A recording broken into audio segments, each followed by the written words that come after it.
Hello friends, मैं doctor Umesh Kumar. तीसरे lecture के अंदर हम यूरोप की क्रांतियों का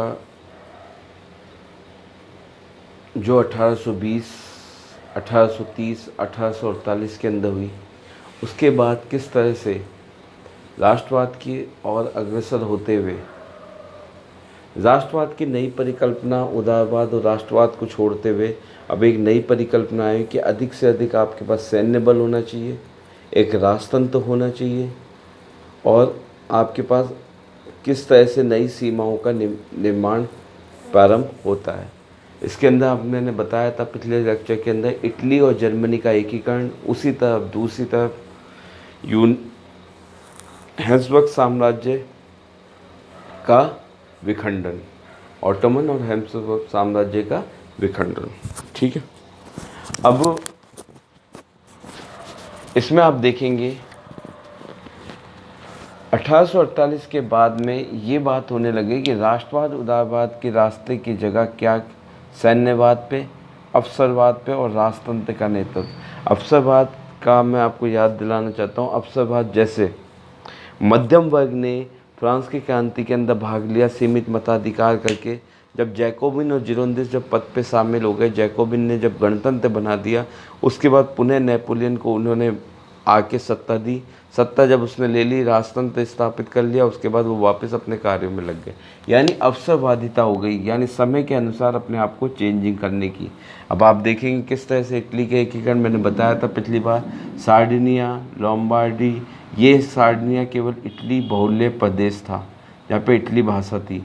बाकी लोम्बार्डी में ऑस्ट्रिया का, सैन मेरिनो ये पेपर्स वाला राज्य पोप के पास, बर्मा, मेडिनो और टस्किना ये सब के सब आपके पास फ्रांस के पास, और यहाँ सिसिली पे ऑस्ट्रिया का अधिकार। ठीक, इसके अंदर मैं इटली के एकीकरण में पृष्ठभूमि आपको मैंने बताया था, रोमन साम्राज्य, पश्चिमी रोमन साम्राज्य, पूर्वी रोमन साम्राज्य, एक इटालियन संस्कृति थी, एक ही संस्कृति।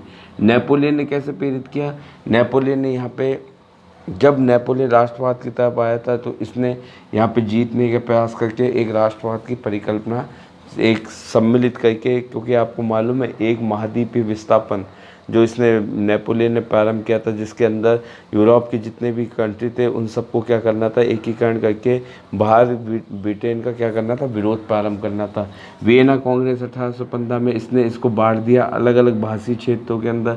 ऑस्ट्रिया का हैब्सबर्ग का साम्राज्य जो इटली के अंदर जो रोमन साम्राज्य पे अधिकार करके इस पर शासन कर रहा था, तो आपस में एकीकरण गणतंत्र के अधीन और पिडमेंट और सार्डिनिया के अधीन। गणतंत्र के अधीन आपको अभी मैं बताऊंगा 1839 में काबूल ने गणतंत्र की स्थापना की थी। कहाँ पे? रोम के अंदर।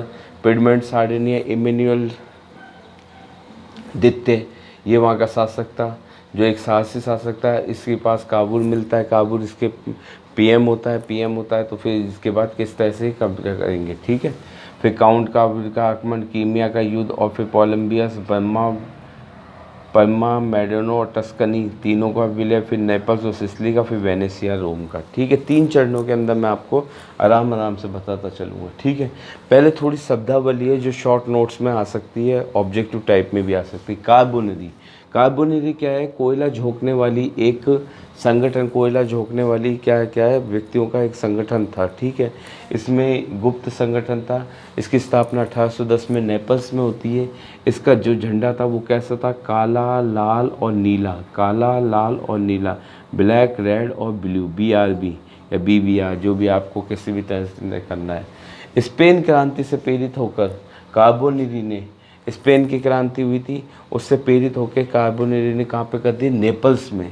ये आ गया आपका नेपल्स, नेपल्स और ये सिसिली यहाँ पे है नेपल्स, नेपल्स में क्या कर दिया? विद्रोह कर दिया। ठीक है, प्रेरित होकर। अब इसके बाद में जियोवर्ती, एक मैंने बोला कि हमेशा बुद्धिजीवी वर्ग आएगा, एक विचारक आएंगे, यही क्रांति को प्रोत्साहित करेंगे। जियोवर्ती, इनकी बुक है इटली की नैतिक और नागरिक संहिता, इटली की नैतिक एवं नागरिक संहिता। इटली राज्यों के संघ की वकालत की थी। इटली क्या है? राज्यों का संघ है, इसकी वकालत की थी। मेजनी देखोगे 1805 से लेके 72 तक। इसका जन्म, मेजनी का जन्म हुआ था जेनाओ में। ठीक है, 1805 में। ड्यूटीज़ ऑफ मैन, इनकी duties of man, duties duties of man, इनकी क्या नाम है, पत्रिका का नाम है, ठीक है, ड्यूटीज़ ऑफ मैन।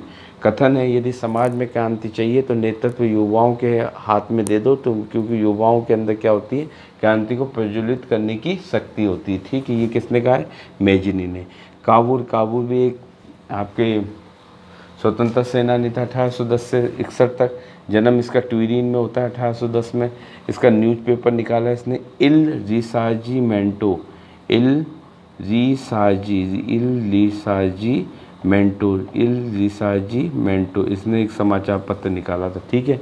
सर्डिनिया, इसने अपनी योग्यता के आधार पर सर्डिनिया पिडमेंट का क्या बनता है, ये पीएम यानी प्रधानमंत्री बनता है। और जनरल ला मारमोरा, जनरल ला मारमोरा, जनरल कौन सा होता है, ला मारमोरा, इस सेना अध्यक्ष बनता है, ठीक है। उसके बाद सार्डिनिया का गैरिबल्डी, गैरिबल्डी का जन्म हुआ था निस में 1807 में। ये क्या हुआ है, आपके मेजनी का एक नौसैनिक विद्रोह था, उस नौसैनिक विद्रोह में ये भाग ले लेता। भाग लेने के बाद इसको क्या करते थे, ये गिरफ्तार करते हैं। ये भाग के कहाँ, दक्षिण अमेरिका में शरण लेता है। वहाँ पे ये एक नया संगठन बनाता है, लाल कुर्ती दल। कौन सा, लाल कुर्ती दल। इसलिए मैं बता रहा हूँ, ये शॉर्ट नोट्स में आ जाते हैं और आपको पता होना चाहिए, क्योंकि आगे इनके नाम आएंगे, ज़्यादा जानकारियाँ लेंगे नहीं में, ठीक है। जूसेप मैस्सिनी, जूसेप मैस्सिनी, ये इसका जन्म जेनाओ में होता है 1807 में। कार्बोनी, सब के सब कार्बोनी संगठन से जुड़े हुए होते हैं। लंगूरिया, क्रांति करने के कारण 24 साल की उम्र में इसने क्या, लंगूरिया की क्रांति हुई थी, जिसके अंदर ये भाग लेता है। भाग लेने की वजह से इसको निष्कासित कर दिया जाता है। फिर ये भूमिगत संगठन बनाता है, ठीक है। भूमिगत संगठन में दो संगठन, मार्सेई, मार्सेई तो यंग, मार्सेई में तो यंग इटली और बर्न में यंग यूरोप। इस संगठन के अंदर आपके जर्मनी के भी, पोलैंड के भी, फ्रांस के भी जो इसके विचारधारा के होते हैं वो लोग जुड़े हुए होते हैं। मैटरनिक ने इसके लिए कहा था, जोसेफ मैस्सिनी के लिए, हमारी सामाजिक व्यवस्था, जो इन्होंने सामाजिक व्यवस्था, अलग अलग धर्म, अलग अलग जाति, अलग अलग धर्म, अलग अलग संस्कृति के जो लोग थे उनके जो दुश्मन माना था, इसने सामाजिक व्यवस्था का दुश्मन बोला था। प्रथम चरण चालू होता है आपके, फ्रांस की क्रांति होती है 1848 में, ठीक है। उसमें नेपल्स और सिसिली में विद्रोह हो जाता है। ये नेपल्स और सिसिली दोनों यहाँ पे हैं। नेपल्स और सिसिली में क्या हो जाता है, विद्रोह प्रारंभ हो जाता है। विद्रोह क्यों, 1848 में फ्रांस की क्रांति की वजह से। राष्ट्रवाद की तरफ अग्रसर होते हैं, संविधान की मांग करते हैं, ठीक है। इसमें नेपल्स का जो शासक होता है वो फर्डिनेंट द्वितीय होता है, फर्डिनेंट द्वितीय, क्या नाम होता है, फर्डिनेंट द्वितीय। इसने उदारवादी संविधान स्वीकार कर लेता है, ठीक है भाई। उदारवादी संविधान क्या करता है, ये स्वीकार कर लेता है। उसके बाद उदारवादी संविधान स्वीकार कर लेता है कौन, फर्डिनेंट द्वितीय, जो कहाँ का शासक होता है, नेपल्स का। उसके बाद पिडमेंट टस्कनी, ये रहा पिडमेंट, कहाँ गया पिडमेंट, ये रहा पिडमेंट, सर्डिनिया में ही पिडमेंट, पिडमेंट टस्कनी और पिडमेंट टस्कनी, यानी ये वाला राज्य, ये वाला राज्य और पॉप का राज्य, तीनों पिडमेंट, टस्कनी और पॉप राज्य में संविधान की मांग होती है। 1848 तीनों राज्यों में वैधानिक राजतंत्र की स्थापना हो जाती है। किसमें, पिडमेंट में, टस्कनी में और आपके पॉप में, वो पॉप राज्य में मध्य इटली का भाग होता है, ठीक है। मैजिनी के नेतृत्व में रोम में क्या हो जाती है, गणतंत्र की स्थापना हो जाती है 1839 में। रोम यहाँ पे है आपके, रोम के अंदर क्या हो जाती है आपके, रोम में मेजनी के नेतृत्व में क्या होती है, रोम के अंदर आपके गणतंत्र की स्थापना होती है। पिडमेंट का जो शासक होता है, क्या नाम होता है, पिडमेंट के शासक का नाम होता है चार्ल्स एल्बर्ट। ध्यान रखना यहाँ पे कंफ्यूज ना हो, ये फर्डिनेंट द्वितीय, ये चार्ल्स एल्बर्ट है। चार्ल्स एल्बर्ट जनता के दबाव के कारण ऑस्ट्रिया पे हमला कर देता है। ऑस्ट्रिया पे जब ये हमला करता है तो ऑस्ट्रिया से ये क्या करता है, हार जाता है। हारने के बाद ये अपनी गद्दी छोड़ देता है। अपने पुत्र, क्या नाम होता है, विक्टर एमोनियल द्वितीय, विक्टर एमोनियल द्वितीय, जो अब आगे जाके विक्टर एमोनियल द्वितीय इटली का राजा बनेगा, ठीक है। ये शासक बनते, ये विक्टर एमोनियल द्वितीय को अपनी गद्दी पे राजा बनता है, ठीक है। और 1839 में बनता है ये, और इसको क्या बोलते हैं, जनता क्या बोलती है, ईमानदार राजा का नाम दिया जाता है, ठीक। उसके बाद में इसका प्रधानमंत्री मैंने आपको बताया था काबूल होता है, ठीक। काबूल क्या करता है, काबूल को मालूम है कि ऑस्ट्रिया को हराना अब संभव, कैसे संभव है कि मैं फ्रांस के शासक को अपने गुट में ले लूं। तो इसको ये मौका मिल जाता है किसमें, कीमिया के युद्ध में। कीमिया के युद्ध में क्या होता है, ब्रिटेन फ्रांस के साथ काबूल मिल जाता है। वैसे दूसरी तरफ क्या होता है, तुर्की, और एक तरफ होता है आपका रूस। तो इसके अंदर ये क्या करते हैं, उसको हरा देते हैं। 1854 के अंदर प्रारंभ होता है। तो 1856 की संधि होती है, पेरिस की संधि। पेरिस की संधि के अंदर, पेरिस की संधि में इन दोनों के बीच में क्या होता है, एक पेरिस की संधि होती है। तो उसके अंदर किसको इनवाइट किया जाता है, आपके काबुल को। काबुल वहाँ पे इनविटेशन के लिए जाता है। काबुल जब इनविटेशन के लिए जाता है तो इसका विरोध कौन करता है, ऑस्ट्रिया करेगा। ऑस्ट्रिया में हैब्सबर्ग साम्राज्य होता है, तो वो उसका विरोध करता है, लेकिन तब भी उसको बुला लिया जाता है। तो काबुल की बात कहता है, चाहे या ना चाहे हम फ्रांस हमारे भाग्य का निर्धारण करेगा, ठीक है। इधर आपके दूसरा कथन आता है कि इससे एक क्वेश्चन बनता है कि कीमिया की कीचड़ से कमल इटली नुमा कमल नुमा इटली खिला था, ठीक है। दिख रहा है आपको कैसे इटली के लिए, क्योंकि इसने फ्रांस का साथ दिया। तो वहाँ का शासक नेपोलियन तृतीय था, जिसने नेपोलियन तृतीय ने इसकी मदद करी। तो एक संधि होती है पोलम्बियस समझौता। पोलम्बियस समझौता में क्या होता है कि अब काबुल और नेपोलियन तृतीय के बीच में होता है। इसके अंदर ये तय किया जाता है कि आपको ऑस्ट्रिया के विरुद्ध मैं सहायता दूंगा, और ऑस्ट्रिया से आपको कौन कौन से प्रांत, ये लोम्बार्डी और वेनेशिया, कौन सा, लोम्बार्डी और वेनेशिया दोनों प्रांत कौन किसको मिल जाएंगे, इटली को मिल जाएंगे। इटली बदले में क्या देगा, सवाय और निस का प्रांत किसको देगा, फ्रांस को देगा, ठीक है। ये होता है पोलम्बियस के समझौते में, जुलाई 1858 में होता है। फिर ऑस्ट्रिया, अब लड़ाई चालू होती है ऑस्ट्रिया और सर्डिनिया के बीच में, ठीक है। 29 अप्रैल 1859 को, और विला फ्रैंका की संधि होती है। विला फ्रैंका की संधि कौन कर पाता है, किसकी मध्यस्थता से, आपके नेपोलियन तृतीय की मध्यस्थता से होती है विला फ्रैंका की संधि। विला फ्रैंका की संधि होने के बाद में जो लोम्बार्डी है, लोम्बार्डी पे तो सर्डिनिया का अधिकार स्वीकार, लेकिन वेनेशिया पे किसका, ऑस्ट्रिया का ही अधिकार माना जाता है। अब मैंने बोला ना अवसरवाद, क्यों इसको लालच किसका था, इससे भी लालच था, ऑस्ट्रिया से भी। तो इसलिए एक एक को दोनों में बांट देता है। और इसकी पुष्टि कैसे, ज्यूरिख की संधि में आपके जो विक्टर एमुनियल देते हैं, ये पुष्टि कर देता है साइन करके, ठीक है। इस वजह से ये कार्य पूरा होता है। यानी अब आपके पास लोम्बार्डी चला गया, बर्मा, मेडोना, टस्कनी, ये आपके द्वितीय होगा 1860 के अंदर द्वितीय चरण। इसमें बर्मा, मेडोना और टस्कनी, ये तीनों विलय करते हैं किसके नेतृत्व में, विक्टर एमुनियल के पास चले जाते हैं। ये गया, ये भी गया, ठीक है।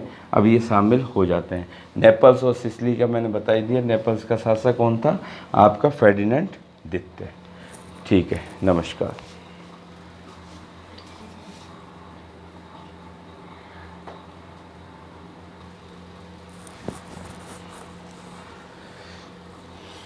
इसके बाद आप देखेंगे प्रथम चरण, द्वितीय चरण के अंदर क्या होता है 1860 में, परमा, मेडोना और टस्कनी। परमा, मेडोना और टस्कनी, ये तीनों के तीनों किस पे जनमत संग्रह होता है, और ये किसके, विक्टर एमुनियल द्वितीय के साथ अपना क्या है, एकीकरण चाहते थे, ये शामिल हो जाते हैं, ठीक है। और आपको इसके बाद तृतीय चरण होता है 1860 से 1870। इसमें गैरीबेल्डी का बड़ा रोल होता है। गैरीबेल्डी आपके सिसिली में प्रवेश करता है। गैरीबेल्डी कहाँ से, सिसिली से प्रवेश करता है, यहाँ से प्रवेश करता है, और यहाँ पे नेपल्स की सेना को, नेपल्स में शासक होता है फ्रांसिस द्वितीय। फ्रांसिस द्वितीय सत्ता छोड़ के, यानी गद्दी छोड़ के भाग जाता है, और सिसिली में यहाँ पे एंट्री करता है, सिसिली को विजिट करता है, उसके बाद नेपल्स को विजिट करता है। अब यहाँ का शासक भाग जाता है, तो ये अब यहाँ पे जनमत संग्रह होता है। ये भी विक्टर एमुनियल के साथ अपना विलय करने के इच्छुक होते हैं। तो ये सिसिली के, नेपल्स और सिसिली, ये दोनों के दोनों विक्टर एमुनियल के साथ मिल जाते हैं, किसके, गैरीबेल्डी के नेतृत्व में। गैरीबेल्डी के लाल कुत्ते में 1000 स्वयंसेवकों के साथ ये सारा आक्रमण का कार्य चलता है मई 1860 में। टियानो नामक स्थान पे, कौन से, उस नेपल्स की सेना को कौन से स्थान पे, कैल्टाफीमा नामक स्थान पे क्या करते हैं, ये पराजित करते हैं नेपल्स को, ठीक है। और टियानो नामक क्षेत्र पे गैरिबल्डी विक्टर इम्मानुएल द्वितीय को अपनी सेना और अपने जीते हुए प्रांत उसको सौंप देता है, ठीक है, समर्पित कर देता है। 1861 में ट्यूरिन में क्या होती है, 1861 में ट्यूरिन में इटली की प्रथम संसद का उद्घाटन किया जाता है, ठीक है। रोम और वेनेशिया, ये वाला रोम आपका, एक तो ये रोम चला जाता है और एक ये वेनिस, इन दोनों को छोड़कर संपूर्ण इटली इसके अंदर आती है, ठीक है, इसमें भाग लेने आते, इस संसद के उद्घाटन में आते हैं। अब इसमें सम्मान दिया जाता है किसको, विक्टर एमिनियल द्वितीय को, इसको सम्मान के लिए बुलाया जाता है, लेकिन ये बोलता है मुझे देश सेवा से बड़ा कोई सम्मान नहीं होता, मेरे लिए यही बहुत बड़ा पुरस्कार है, ठीक है, मना कर देता है। फिर ये अपने गेहूँ और दाने लेके ये निकल जाता है वापस, और ये कहाँ पे, के पीरा एक जगह है इटली के बाद में, वहाँ जाके ये खेती करता है, अपना जीवन यापन और देश प्रेम से इसकी सेवा करता है, ठीक है। 1861 में सर्डिनिया अपने आप को क्या कर लेते हैं, घोषित, रोम में तो पहले ट्यूरिन के अंदर तो क्या करते हैं, प्रथम संसद की घोषणा करते हैं, और इसी के साथ अपने आप को ये जो पिडमॉन्ट सार्डिनिया का विक्टर इम्मानुएल द्वितीय अपने आप को क्या कर लेता है, इटली राज्य के नाम से घोषित कर देता है, ठीक है। अब इटली नाम कब पड़ा, तो मार्च 1861 के अंदर, ठीक है। उसके बाद में 1866 से 71, लास्ट 66 के अंदर क्या होता है, ये जो वेनेशिया अब इसका अंत होना है। वेनेशिया को प्राप्त करने के लिए बिस्मार्क, जो पर्सा का चांसलर होता है, बिस्मार्क ऑफर देता है किसको, आपके इटली को, कि आप हमें ऑस्ट्रिया के विरुद्ध संघर्ष के अंदर साथ दो, बदले में मैं आपको क्या दे दूंगा, वेनेशिया मिल जाएगा, ठीक है। सैडोवा का युद्ध होता है 3 जुलाई 1866 को, ठीक है। इस युद्ध में पर्सा द्वारा ऑस्ट्रिया पराजित होता है, और प्राग संधि के द्वारा वेनेशिया किसको मिल जाता है, आपके इटली को मिल जाता है, हो गया। अब बचा लास्ट एक रोम, फिर रोम से 1870 में फ्रांस, और 1870 के अंदर किसके बीच में, फ्रांस और पर्सा के बीच में युद्ध होता है। इस युद्ध के अंदर फ्रांस हार जाता है। अब फ्रांस जब युद्ध कर रहा होता है तब यहाँ पे इसकी रोम से जो पॉप के पास जो सेना होती है इसको वापस बुला लेता है। इसका फ़ायदा जो विक्टर इम्मानुएल देते हैं वो यहाँ पे आक्रमण करके उस पर अधिकार कर लेता है, और रोम के अंदर वो क्या करता है, अपनी संसद स्थापित करता है, रोम को अपनी राजधानी घोषित करता है 1871 में, और कहता है क्या, कि हम रोम में हैं और रोम हमारा ही रहेगा। नमस्कार।